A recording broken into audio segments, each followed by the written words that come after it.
The assisted short arc quad is a great early phase exercise to help engage this quadriceps muscle group after an injury or surgery and start getting it kicking back on as it's been inhibited, usually due to pain or swelling. So to perform this exercise, I need something to support the back of my knee. I'm going to be utilizing a pillow, but you could use a volleyball, basketball, pretty much anything that's going to help support the back of the knee so that I can engage this exercise. So what you're going to do is you're going to lay back down with the knees supported, and that's going to allow my knee to bend slightly, which is the starting position. Now to perform this exercise, I'm going to take my other foot, I'm going to put it right underneath my knee.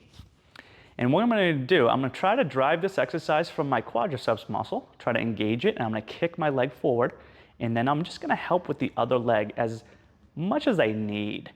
I'm really focused on trying to get this knee as straight as I can. I'm going to hold for 3 to 5 seconds, and then a nice slow lower. And again, trying to get this leg to do as much of the work as I can. The other leg's just there to support. Really squeeze this quadriceps as much as you comfortably can. Get a really strong contraction here, nice and slow down, and try to get that knee straight. So it's great for mobility, great for strength, great for endurance and control.